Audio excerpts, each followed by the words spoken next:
topics and opinions expressed in the following show are solely those of the hosts and their guests and not those of W4CY Radio, its employees, or affiliates. We make no recommendations or endorsements for radio show programs, services, or products mentioned on air or on our web. No liability, explicit or implied, shall be extended to W4CY Radio or its employees or affiliates. Any questions or comments should be directed to those show hosts. Thank you for choosing W4CY Radio.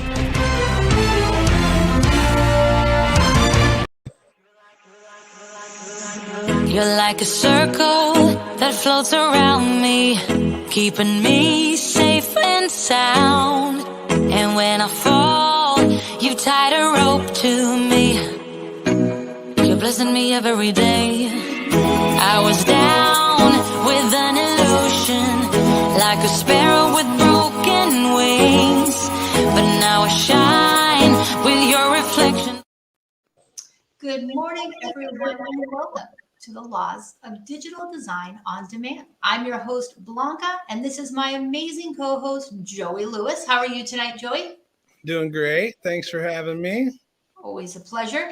And today we have an amazing guest, Joseph Steinberg, an international cybersecurity expert and the author of Cybersecurity for Dummies. I mean, to get into this book, to have a book in the cybersecurity, the 4 Dummies series, you got to really know what you're talking about. And I highly recommend this book. Thank you for mailing it to me, Joseph. That was so nice of you. Well, you're welcome, and thank you very much for having me today. Oh my gosh, thank you. And so excited to learn. I mean, Joey, you and I being in the digital business in terms of live streaming, digital marketing, everything we deal with is digital. And this is a critical topic that applies to all entrepreneurs. It doesn't matter literally what you do. Physicians, dentists. I mean, this is a globally critical topic. And I guess the first question is the why, Joseph. Why? So many people think, oh, my data is not going to get stolen. I'm not an interesting person. I'm not a rich person. I'm not a this person. Why does this apply to everyone? Well, I think there's a very, very important point about cybersecurity that most people don't understand because we didn't grow up being taught this, right? Our parents taught us not to play with fire, not to run into the street because there's cars, but there's no human tradition going back many generations of being cyber secure. So we weren't taught this when we grew up, and so sometimes we have to learn this as an adult, which is we all have data and systems that are very valuable to attackers. That may not sound accurate. Most people think, oh, I have a barbershop. What can my computers have, on them that the government of China might want or that criminals might want? But the reality is that every single one of us has systems and data that criminals want. And here's the simple reason why. And it's really 2 parts. The first part is every one of us does business with organizations that we know criminals want to penetrate, right? You use a bank. You have suppliers. You're buying things online. You're perhaps selling things online. You're interacting with many people online. All of those interactions are potential access points for criminals into other organizations. And so they may be looking at you as a stepping stone to go into other organizations. This is not theoretical. There was a massive data breach at Target not that many years ago that was achieved when attackers successfully breached a small air conditioning contractor that was doing work for Target and used that contractor's ability to communicate with Target systems to get into Target and then spread the attack and do other things. So this is real. The second reason why criminals want to get into your systems is that none of us know how valuable our data is. And the reason for that is multifold, but I'll make it very simple. The person who is going to be president of the United States in 40 years and the Chief Justice of the United States Supreme Court in 60 years are likely using social media right now and oversharing all sorts of information. And with storage being cheap, right? How much do hard drives and solid state drives cost? Foreign governments want to store as much data about as many people as possible because in the future, they may be able to mine the data to look at relationships, health issues that people may have, who they got along with, who they didn't, who they owe favors to, etc. And that's just, talking about political things, not about things such as who's in the background of your photos. Not that many years ago, a person was acquitted of murder because a video shot by a television show showed this particular individual in the background of a Dodger game, which placed him somewhere other than the scene of the murder. They didn't know that at the time they shot the video. You don't know who's in all the background photos. You don't know what value that could have. So we all have data that's valuable, and that's why we need to be careful, because criminals do want that data and they do want access to our systems. It's incredible because we really don't know from moment to moment how a moment will become important, because you know what they say, hindsight is 2020. So in that Larry David example, he was actually acquitted of a crime. That's And right. so you just really never know. Also, knowing someone famous that's not famous today. So Joey, if you get famous, you know, when you get famous in about, what's your prediction? 6 years, a year? About a year. Okay, 6 months, a year. Okay, in 1 year, when you become uber famous and you're at the Emmys in LA, every moment becomes important. So you have to protect the data. So important. So, Joseph, my question is, why don't we, the people, know the value of our data? That's a great question. And I think, again, it boils down to the way that humans have learned things since humans have learned things. If you think about most dangers and things that are important in life, we learned it from people who are older than us, whether it's parents or grandparents when we were young, or we learned it in school from teachers. Everything related to cybersecurity and data changes so rapidly that that is simply impossible. There are no adults in the workforce today who learned everything they need about cybersecurity from their parents, grandparents, or teachers. It's just impossible because things change so rapidly. And so, with new threats and even the concept of having so much data, right? At what point in human history did anyone imagine that individual people, right, teenagers, could have as much data as they have now? How many people who are 40 when they were 10 had as many pictures of themselves and of other things as people who are 10? How many people had 1% of that number of pictures? And obviously a video. So we're talking about people creating immense, repositories of data, which get stored for the long term in most cases. Humans never had that experience before. So we never learned about how to deal with it from our parents or teachers because it just never existed. And so all of a sudden we're in a world where that exists and people don't understand the repercussions. So true. So interesting. So let's get back to the fundamentals. What is the definition of cyber security? So there's a lot of misuse of words like cybersecurity and information security because a lot of things have been blended in our world, right? You could have security of a folder that has a paper file in it with sensitive data, which you might have seen if you're watching a movie from the 1970s, for example. That would be information security. But today, because almost all data at some point lives in electronic form, whether it's a scan of a folder or a picture or data that was always electronic. We often talk about cybersecurity as encompassing, or we use the word almost synonymously with information security. And what we mean is cybersecurity will be protecting electronic data and systems. And when we talk about protecting it, it's very important to understand that there are really three goals. Confidentiality. We want to make sure that people who are not supposed to see the data or are not supposed to get into a system don't.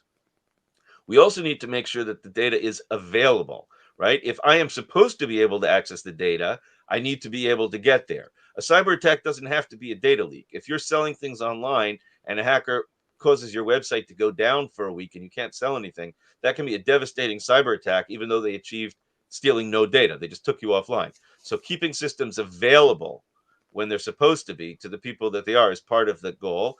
And the third area would be integrity, which is making sure that nobody is doing anything to change systems or data that causes them to do things they're not supposed to. So if you're logging into a system to get your bank information and a hacker causes it to show you that you have $1 when you have $1,000, that's a successful cyber attack. It's going to wreak havoc at the bank. Even if they didn't steal data, they just manipulated the system to give you wrong data.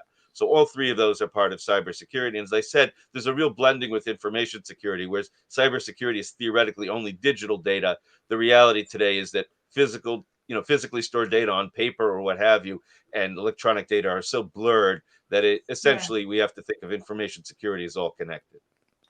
absolutely, without a doubt. What we're going to do is we're going to remind everybody that we're still celebrating the launch of our new Roku channel. If you would like to have your own show, we have 3 new packages for you to be on the Roku channel. Let's take a quick celebratory moment, and then we will come back with 4 hardcore measures to increase your cybersecurity. We'll be right back.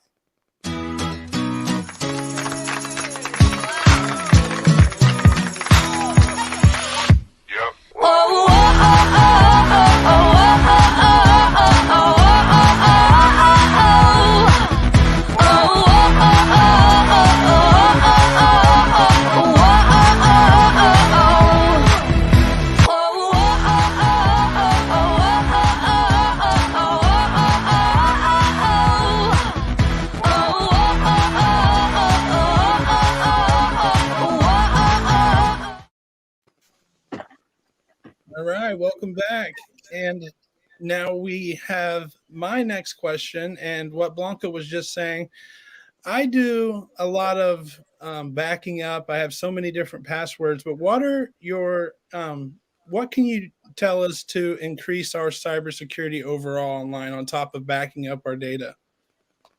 Well, actually, let's start with backing up because that's actually a great place to begin. In a very, very large percentage of situations that I've observed, people who think they back up often enough really do not.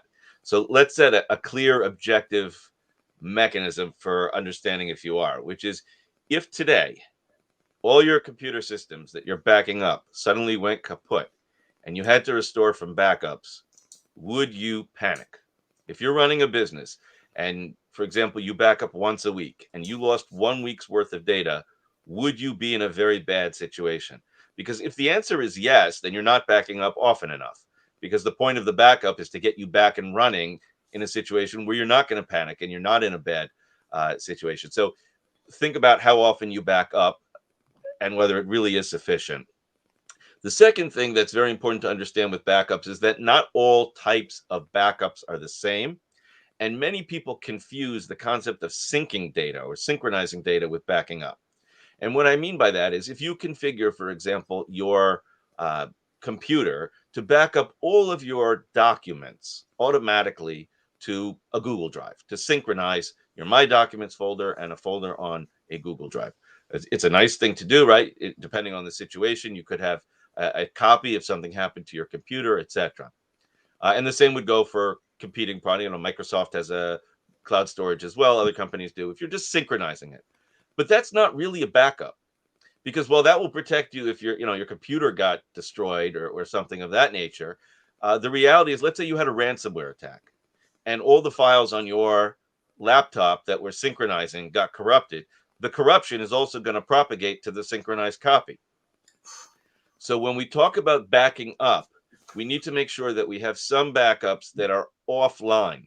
We've copied the data somewhere, whether it's across a cloud or to a local hard drive, and nothing that happens on my computer can now affect that data. So if something went wrong, let's say ransomware, you have a copy. And I should explain what ransomware is in case people are not familiar. And if you're not familiar, please pay attention, because this is actually a serious, serious problem. It's one of the biggest cyber attack mechanisms against small business today. What ransomware is a criminal somehow gets software installed on a device of yours, let's say a laptop, and it may propagate around your network and hit multiple machines, that encrypts your data or just steals it, and then demands a ransom in exchange for returning your data. So if they've encrypted it, they won't decrypt the data for you, so you can't use your own data unless you pay them a ransom. And if they stole the data, they won't give it back to you unless you pay a ransom. Naturally, the ransom is paid typically in Bitcoin, but the reality is it's going to cost you dollars to get that Bitcoin, and it can be substantial. So these attacks, if you have no way to restore from a recent backup, you may be very tempted to pay the ransom. Now, in some cases, even after paying the ransom, they may not give you the data back. So you definitely want to have backups, and backups are one of the best defenses against this, because if your data got corrupted, but you have a very recent backup and you can just restore from that and start up, you can restore on a clean machine and you're good to go. If you don't have a backup, or you lost, a month's worth of data because that's the last time you backed up, and you can't afford to lose a month's worth of data, you're going to be in a bad situation. And again, this is a very common form of attack. We all saw it in the United States this past year because we had a gas shortage in some states when a pipeline provider had a ransomware attack. And we had a meat shortage in other parts of the United States when plants had to shut down due to a ransomware attack. So this is a real kind of attack affecting lots of businesses. And backup is one of the best ways to proactively defend yourself. So you want to have backups, some local, so you can quickly restore if you accidentally wiped a file, and some disconnected, preferably off-site in case something happened, a hurricane, or you lost access to your office because someone had COVID and you can't go in, or whatever. But a backup you can restore from if something really bad happened, including ransomware, that's not connected to your network. And is this one of the services your company provides? Or what would be a good reason for? So the reality is that there's a lot of backup stuff probably built into your existing computers. A lot of computers come with backup software. Many apps come with backup software. WhatsApp can automatically back up all its data to a Google Drive, for example. You set it to run 3 a.m. every day. You can just back everything up. And you can set it to make separate backups every day. So if ransomware got in, this is obviously messages. It's not like it's going to be the kind of stuff. You can also back up the Google Drive after it backs up there. So there's a lot of apps that can do these things automatically for their data, and you can set it to back up, let's say, also you could set an app to back up your documents, and then you can take all of that backup and copy it to a hard drive to have it off-site. So a lot of the stuff's built in. When you buy a laptop, it comes with it today. Wow. So I just want to remind everyone, you also have a lot of existing software that you might not even be aware of. Apple, Google. Take advantage of your existing tools in order to protect your data. So important. Right, which actually comes to the topic of encryption that you just put on the screen. Most people think, encryption is this thing that complicated computer scientists at the CIA are doing or whatever. The reality is when you buy a device today, whether it's a laptop or a phone, in almost all cases, it's got various forms of encryption built in, available to you at no cost. People just don't turn it on. And encryption is a really great way to protect your data if you lose the device, right? If you somehow lost your laptop and your files are not encrypted and someone finds it, they can potentially see everything, all your business records, your personal records, your photos, etc. If it's encrypted, it's going to be, incredibly more difficult for them to do so, and take them incredibly longer, even if they are successful, to be able to gain access to that. So you definitely want to be encrypting. In the case of Windows, I think Blanca and I have had this conversation before also. In some cases, it's as simple as going into a folder, let's say your documents folder, right-clicking it, and there'll be a feature called, like advanced in the general tab that will ask you, do you want to turn on encryption? And all you got to do is check it.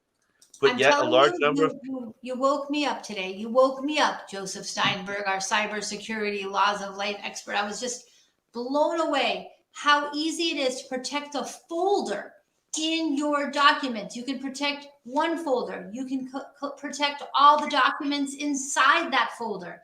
You can protect every document on your computer. Rather, we got to start paying attention to this stuff today before we start crying tomorrow that the data has been stolen. That's really what this is about. It's preventative care. That's right. We talk about cyber hygiene, and I love that term because the reality is when it comes to cybersecurity, like with health, preventative measures are so much better and so much more effective than reaction. Just like brushing your teeth is a much better thing to deal with than getting root canals. Backing up often is a lot more pleasant to deal with than having to deal with a loss of data. You'll find very few people who back up more often, who increase the frequency of their backups and then use them and then say, I wish I hadn't backed up that often. It just doesn't happen. These things are things that pay off big time. Yeah, that's true. And it really is amazing how the universe encourages so much preventative care. So, Joey, you had a question? Yeah, I do actually. Joseph, I have a daughter who's 12, and a lot of her friends' parents will let their kids on these social media platforms, and the kids, they'll put their information into apps and don't tell their parents, and they give away their phone number. And the next thing you know, there's third-party programs or people that are sending them text messages, asking them to click on links, telling them they've won gift cards. And so do you have any tips on, things we can do to teach our kids early on about cybersecurity on top of not participating in those activities? Well, first of all, if I had a miracle solution for that, I probably would win the Nobel Prize. But because I think this is a dilemma that most parents, if not all parents, are facing. And it really boils down to the same problem I mentioned before. None of our parents taught us how to use TikTok safely, right? I mean, it's just impossible. So each generation has to deal with different problems when it comes to cybersecurity and privacy. And the adults are not trained how to protect their children by their parents. So this is a recurring problem. In the case of social media, so I think it is very important to explain to children, and I believe 12-year-olds are at the age where they certainly can understand this, about what some of the risks are, that this is really in many ways the digital equivalent of talking to strangers. And you're providing strangers with all sorts of information.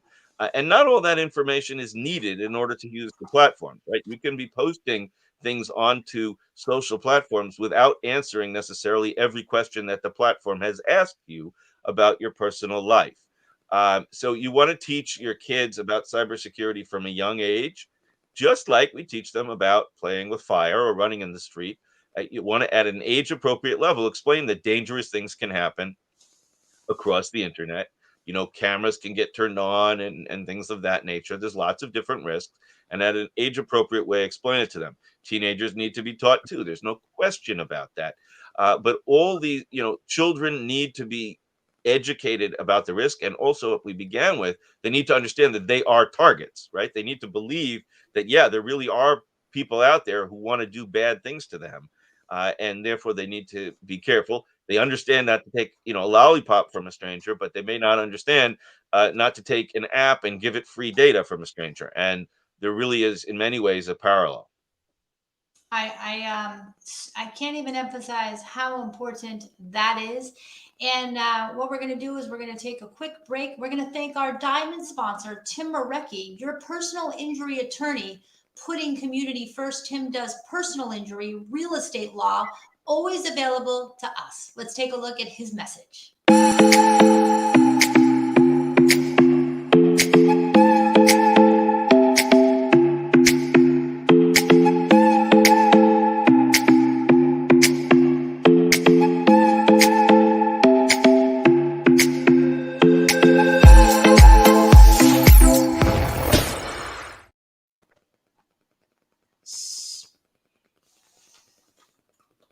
What's next on the agenda, Joey? Next on the agenda, let's see. I had a question. This was a sub question. I've seen this online in regards to webcam protection, and I've seen people put sticky notes over their webcam. Is that something that you recommend, or what is the deal with that? It's one of the rare times where I can actually answer a simple answer: yes. You want to cover cameras when they're not in use, if possible. Some cameras come with these kinds of sensors today, built-in covers, I should say. A lot of cameras today have a light that lights up if they go on. In some cases, that's implemented in a way that there's no way a criminal could go around that, because it has to do with power going to the camera. In some cases, it's not true. So, for example, on some modern versions of cell phone operating systems, there's a little green light that goes on in the corner when the mic goes on, or a red light when the camera goes on. But that's done in software. So if the phone gets breached, someone can turn on the camera without the light. So you do want to cover cameras if possible. Certainly if they're in private, locations where private things are going to go on when not in use. It's not expensive to do. As you say, you can take a Post-it and cover it. There are many places that sell, if you want something a little fancier, a little thing that slides back and forth to cover it, but they really should be covered. Yes.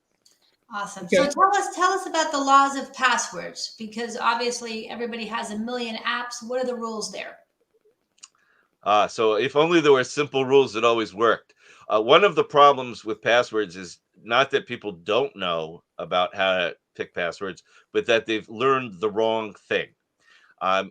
For many years, for example, there was a philosophy that was shared, change your passwords often. And it sounds great in theory, right? If the system gets breached, but you change your password, it doesn't make a difference, right?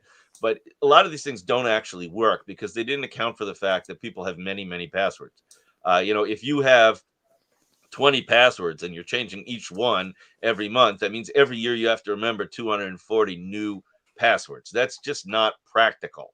And you're probably going to start reusing them or using weak passwords like 1234 and then changing it to 12345. By the way, those are two of the most common passwords that are actually in real use, as we know from various breaches of password databases. So people do this. There are different approaches to making passwords better. So one approach is to pick strong passwords. And there are those who say, take a mix of characters and numbers and symbols and all that. That can work, but it's still hard to remember. I like taking 3 words, 3 simple words, one of which does not appear in the dictionary. So take a name, for example, and putting them together. I think it's easier to remember. And if you want, you can throw digits in between them. So you could take a mix of unrelated words and create a sentence in your mind and remember the password. And yet it's going to be a very difficult one for a criminal to be able to successfully guess. So if I have, tremendous 3 Joseph 4 chocolate, right? That's not a password that somebody's going to guess easily, but I can come up with a sentence that, in that tremendous, 3-month period, Joseph ate 4 chocolates or whatever, something in their mind that lets me remember it, but as a mnemonic, but not, cause me to have to use some really contorted password that there's no way to remember. The other approach is to use a password manager. That's an app that goes on a phone or on a computer that encrypts your passwords and stores them. If you do that, keep in mind that you are putting lots of eggs in one basket, and criminals know that these apps typically store lots of passwords, so they are good targets for hacking. So you want to make sure you use a really strong password on that, as well as the fact that your most sensitive passwords should be confined to your head and not written down or stored in a password manager in case something does go wrong. On top of all this, obviously, when you have systems that can do stronger authentication, such as sending you a one-time password, either by text or by an app, generating it on your phone, that's obviously better than just using a password. But if you're going to do passwords, do it right. Don't pick the password because you want to change it every month and then change it to password 1, password 2, password 3. And again, that may sound silly, but we know from password breaches that this goes on all the time. Okay, perfect. No, that's important information. Treat it like your vault. So what about travel devices? How does that work? So this is actually a fascinating topic because it's going to be in the news over the next few weeks related to the Olympics with China. There's so much talk about people taking computers to China and how to secure them, etc. So this is actually going to be headline news, traveling with electronic devices. So the main thing you need to think about, regardless of where you're going, is that any device that has, first of all, every computer should have security software. That should go without saying. Most of them come with it today to begin with. But on top of that, you want to have a remote wipe capability. If you lose your device or it's stolen, you want the ability to wipe off whatever sensitive data is there. Almost every device today either comes with that or it's built into the security software. So when it comes to cell phones, for example, the major providers all have it.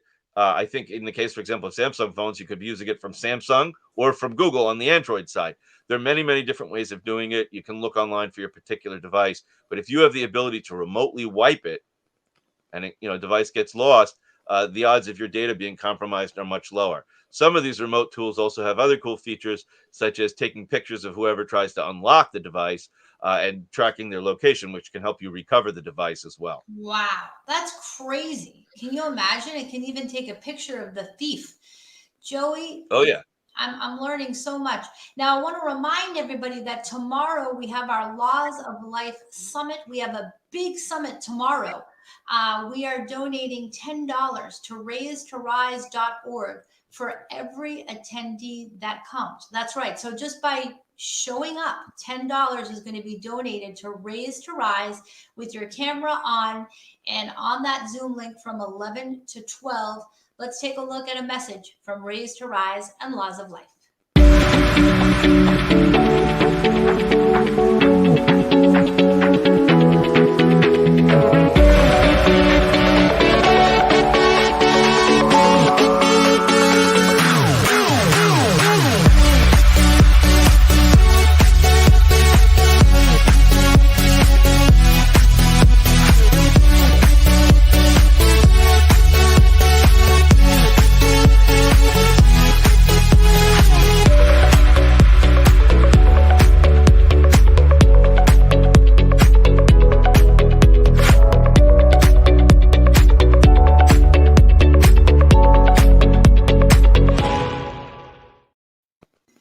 Wow, I'm really excited about that summit tomorrow and helping raise2rise.org. And you don't even have to wait till tomorrow. If you want to donate, go to raise2rise.org and make even a small donation. $18 is always a lucky number for Mark Siegel and I, or a multiple of 18, like 36, or whatever your lucky number is. But let's help the homeless and the hungry.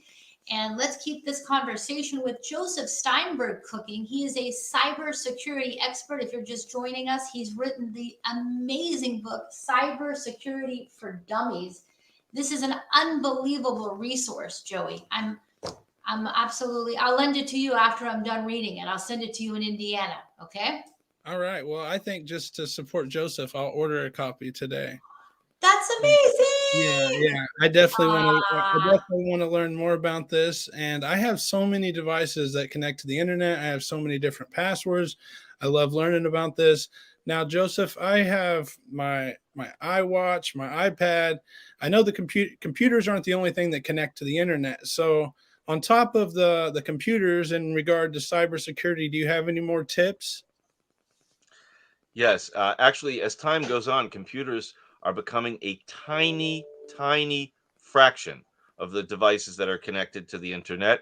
It's estimated that classic computers may be less than 1% of the devices on the internet in the very near future, if not already. A tremendous number of what we call smart devices or Internet of Things devices have shown up in recent years. Most people are only familiar with the consumer side of it, but industrial control systems, manufacturing systems, all these kinds of systems today are often connected to the internet so they can be remotely monitored and managed. Even in our homes, whether it's cameras, smart doorbells, smart lights, smart coffee machines that you can remotely program to make the coffee the way you like it, even if you're not home yet. Smart refrigerators that can now even start ordering food when they see, hey, there's no eggs in the egg, area. All these kinds of things are coming out, and there's more and more and more over time.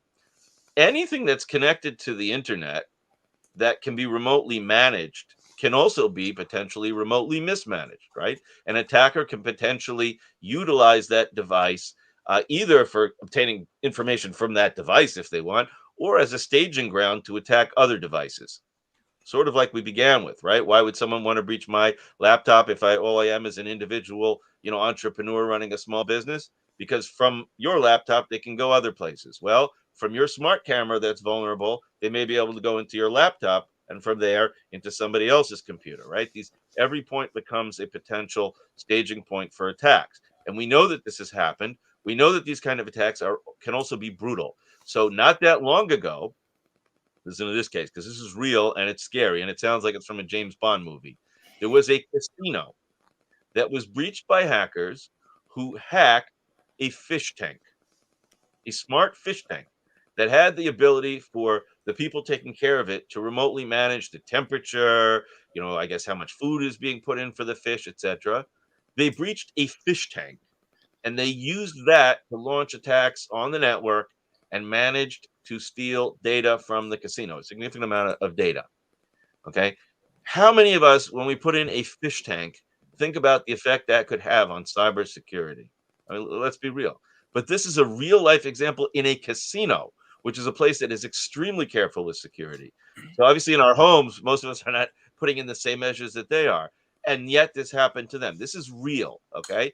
So it's important to understand that when you buy a smart device, any device that you're connecting to the internet, it's a computer that can be hacked. And so in an ideal situation, if your router at home lets you set up a second Wi-Fi network, keep all those smart devices on that network, not on the same network as your computers.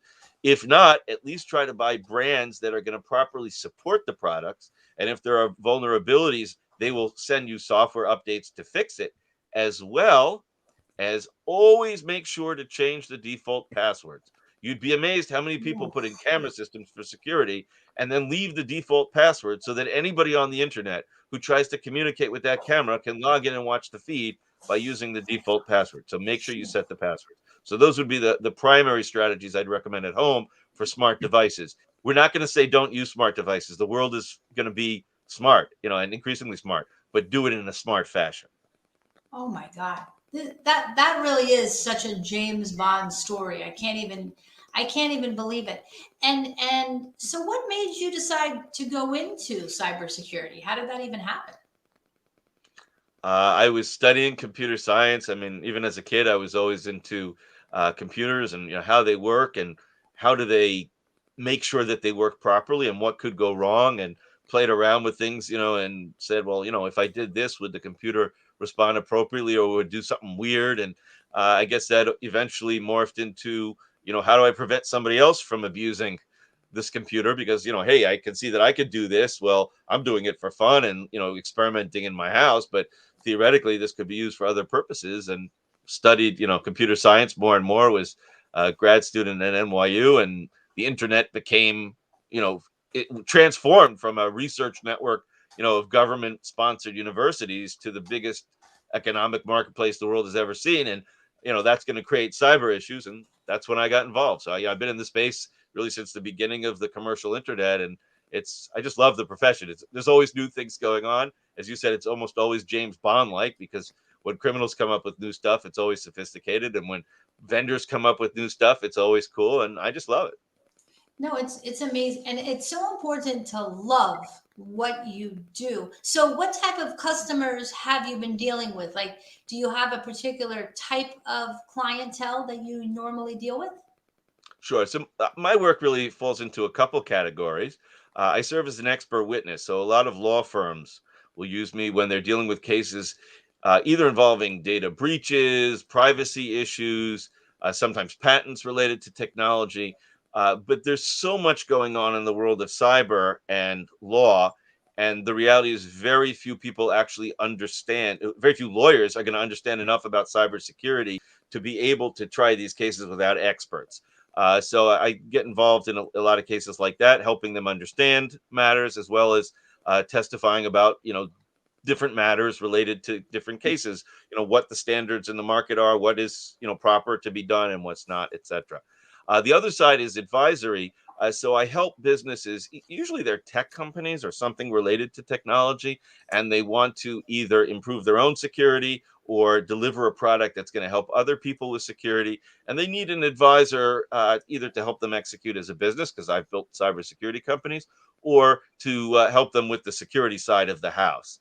And then the third thing I do is write. As you mentioned, I wrote Cybersecurity for Dummies. So a little Hmm. bit of a shameless plug there, but it is a good book. Please, Uh, it's and an and I amazing book. tried to Thank you. And I tried to make a book that would make it easy for people, because I really think cybersecurity, as it's been presented, is so complicated. And we're telling people such complicated things when to get the so much benefit is really so simple.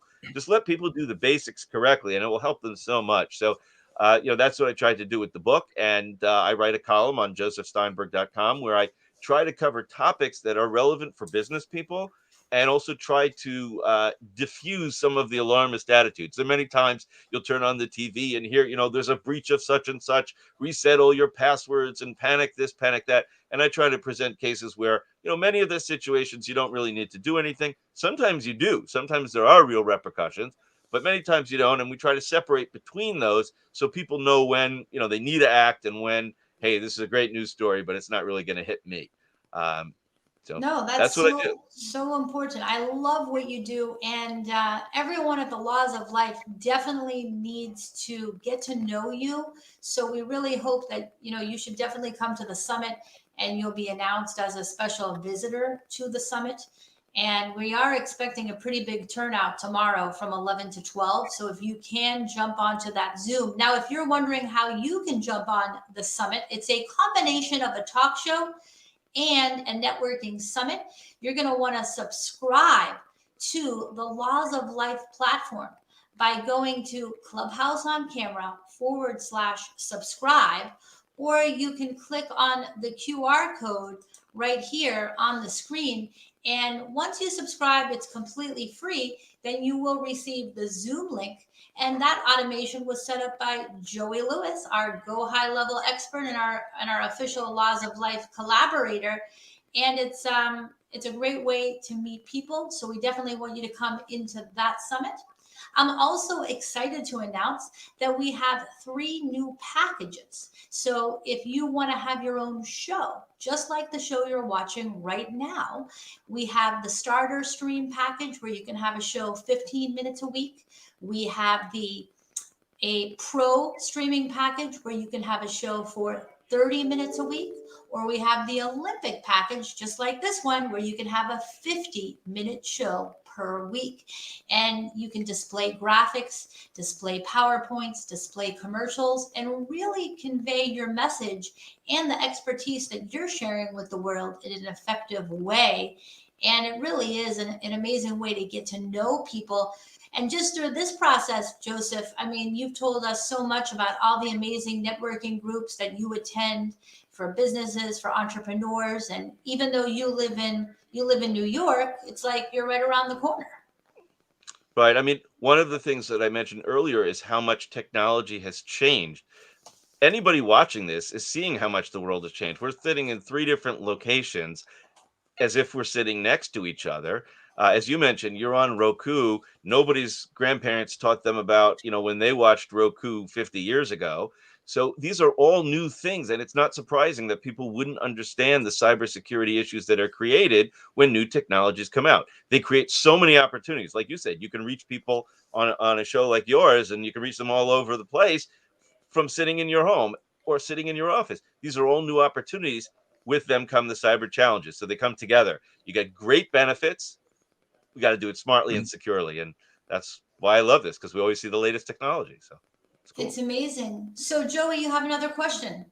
Yes, I do. And it was in regards to the casino cybersecurity attack.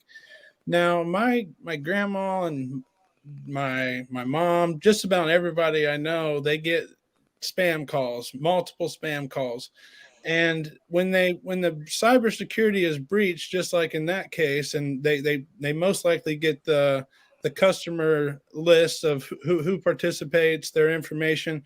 Is that something common where they take that information that they've breached and they sell it to companies to spam call these other people to try and sell them, their programs? I will answer you by saying that criminals know their businesses, right? So there's what we call the entire dark web, which is essentially marketplaces where criminals are selling and buying all sorts of things that they buy and sell, which includes large amounts of data stolen online. A criminal who steals 1 million credit card numbers can't use them quick enough before those numbers are going to get shut off. So they're obviously going to try to sell them. Criminals that steal data, such as customer databases of different companies, could try to sell them to competitors, or they could try to use them themselves. As you said, if they obtain particular demographic information and they think that the people who are customers within that demographic of a specific business are likely to fall for certain kinds of scams or fraud attempts, they may use it themselves, or they may sell it to someone who's in the spam call business, right? It's almost like it's an entire economy of its own intended to harm innocent people. But this is the reality that we live with today. If data is lifted from anybody, it's going to be abused by somebody or somebodies. The question is only whom. Oof. That was an amazingly good question. And this information has been so important. Please be sure to visit josephsteinberg.com. You can visit Joseph's website and also read his cybersecurity column. You can also email Joseph, consult@josephsteinberg.com, and tell him the Laws of Life team sent you, or follow him on all of his social media channels. Joseph Steinberg, cybersecurity expert and the author of Cybersecurity for Dummies. Thank you so much for educating us today. We really appreciate you. Thank you very much for having me, and have a great day. All right, Joey Lewis, as always, you always get me fired up. Joseph Steinberg, you got our cybersecurity wisdom fired up, and that's a wrap. Join us here every Monday at 12 p.m. on the Laws of Digital Design. See you next week. See you tomorrow. That's right. See you at the summit.